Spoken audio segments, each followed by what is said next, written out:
여러분, 혹시 이런 말을 들어보신 적 있으세요? 네가 그렇게 느꼈다니 미안해. 처음 들으면 뭔가 사과 같죠? 그런데 왜 이상하게 느껴질까요? 왜 이 말을 들으면 더 화가 날까요? 그건 이 말이 사과가 아니기 때문입니다.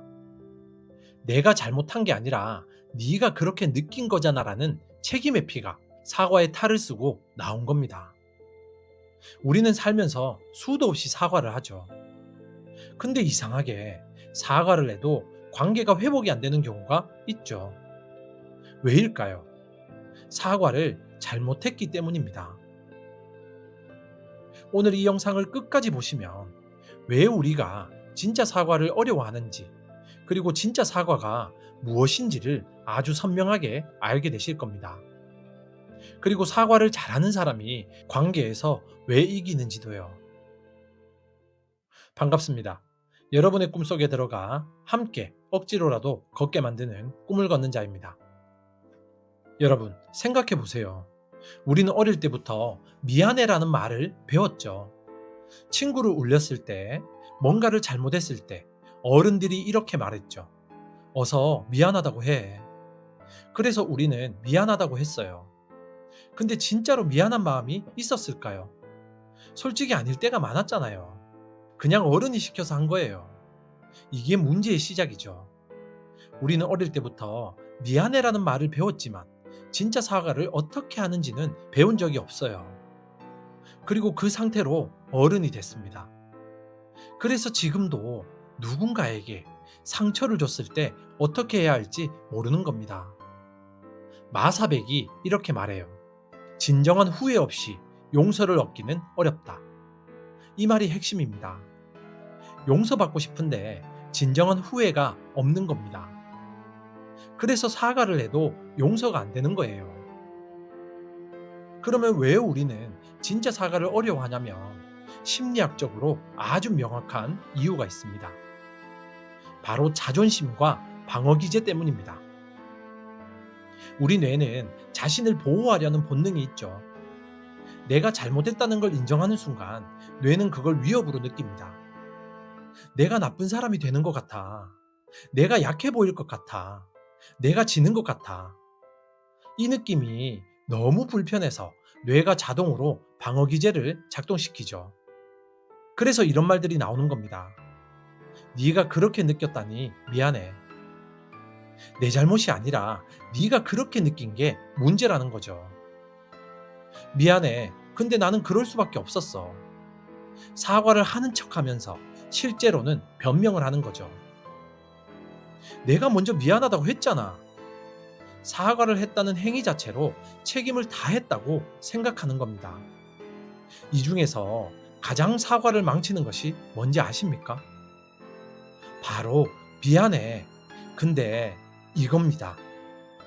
근데 이 한 단어가 앞에 했던 사과를 전부 무너뜨립니다. 미안해. 근데 나는 그럴 수밖에 없었어. 미안해. 근데 네가 먼저 그랬잖아. 미안해. 근데 나도 힘들었어. 이 말들을 들으면 사과를 받은 사람이 어떤 기분이 들까요? 이 사람은 결국 나한테 책임을 돌리는 거구나. 사과하는 척 하면서 변명하는 거잖아. 이렇게 느끼겠죠? 그래서 사과를 해도 오히려 화가 더 나는 겁니다. 그러면 진짜 사과는 어떻게 하는 걸까요? 진짜 사과에는 세 가지가 반드시 필요합니다. 첫째는 인정입니다. 내가 뭘 잘못했는지를 구체적으로 말해야 되겠죠. 내가 어제 네 말을 무시했어. 내가 약속을 지키지 않았어. 내가 그 상황에서 너한테 상처 주는 말을 했어. 이렇게 구체적으로 말해야 됩니다. 막연하게 내가 잘못했어가 아니에요. 무엇을 잘못했는지를 명확하게 말하는 겁니다. 이게 왜 중요하냐면 구체적으로 말할 때 상대방이 이 사람이 진짜로 자기 잘못을 알고 있구나를 느끼거든요. 둘째는 책임입니다. 여기서 가장 중요한 게 뭔지 아세요? 변명을 하지 않는 겁니다. 이유를 설명하고 싶은 마음이 있을 거예요. 내가 그럴 수밖에 없었던 사정이 있었어.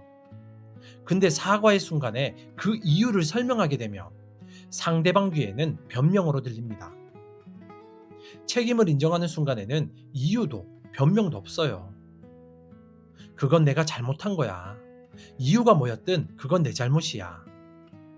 이 한마디가 관계를 살립니다. 셋째는 행동 변화의 약속이죠. 사과는 과거에 대한 것이지만 진짜 사과는 미래를 바꾸는 겁니다. 앞으로는 이렇게 하지 않을게. 앞으로는 이런 상황에서 이렇게 할게. 이게 있어야 진짜 사과죠. 근데 여기서 한 가지 아주 중요한 게 있어요. 행동 변화의 약속을 했으면 반드시 지켜야 합니다. 앞으로 그러지 않을게라고 해놓고 또 같은 행동을 반복하면 어떻게 될까요? 이제 어떤 사과를 해도 신뢰가 없어요.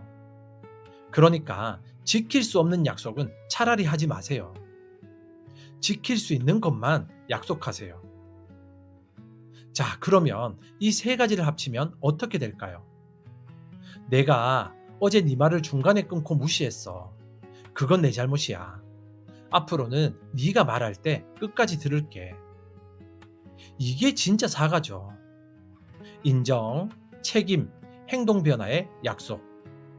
이 세 가지가 다 있죠. 그런데 여기서 또 하나 중요한 이야기를 드릴게요. 사과할 때 타이밍이 있어요. 감정이 격해 있는 상황에서 사과하면 잘 안 되죠. 상대방도 아직 화가 나 있고 나도 아직 흥분해 있는 상태에서 사과를 하면 말이 꼬입니다. 그리고 변명이 나옵니다. 그러니까 양쪽이 어느 정도 감정이 가라앉은 후에 사과를 해야 되겠죠.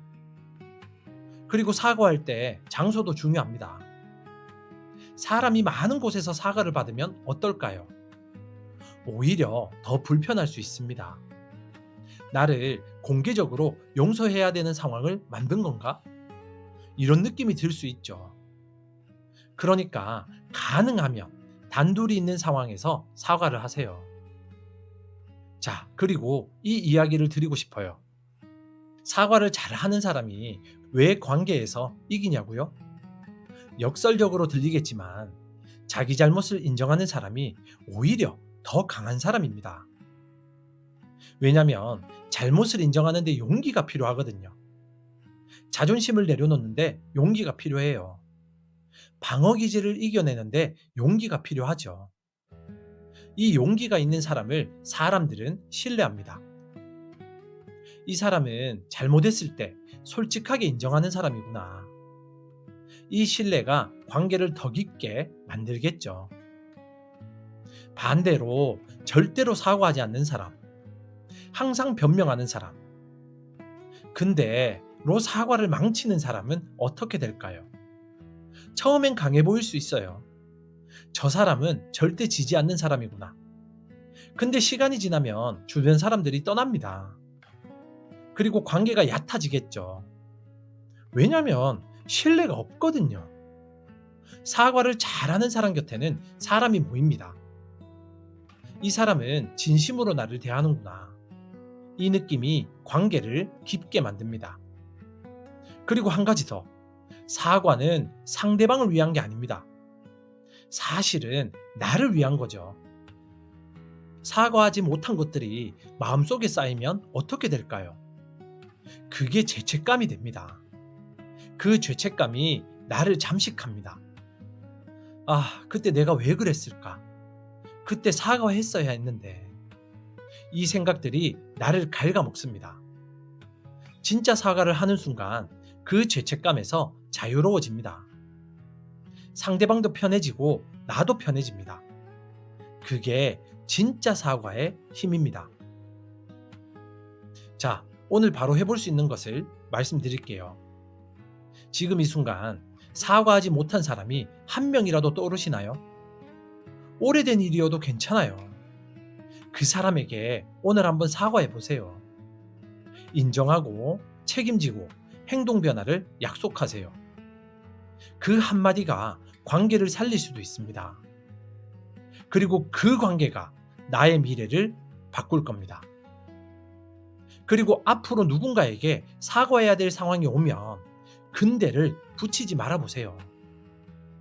인정, 책임, 행동 변화. 이 세 가지만 기억하세요. 오늘 이야기의 핵심을 정리해 볼게요. 네가 그렇게 느꼈다니 미안해는 사과가 아닙니다. 책임 회피입니다. 미안해. 근데 는 사과를 망칩니다. 근데 한 단어가 앞의 사과를 무너뜨립니다. 진짜 사과의 공식은 인정 더하기, 책임 더하기, 행동 변화의 약속입니다. 자기 잘못을 인정하는 사람이 오히려 더 강한 사람이죠. 그 용기가 신뢰를 만듭니다. 사과는 상대방을 위한 게 아니에요. 나를 죄책감에서 해방시키는 겁니다. 여러분, 들어보면 좀 어렵죠. 그러나 진짜 사과는 어렵지 않습니다. 단지 용기가 필요할 뿐입니다. 자존심을 잠깐 내려놓는 용기, 내가 잘못했어라고 말하는 용기. 그 용기 하나가 관계를 살리고 나를 살립니다.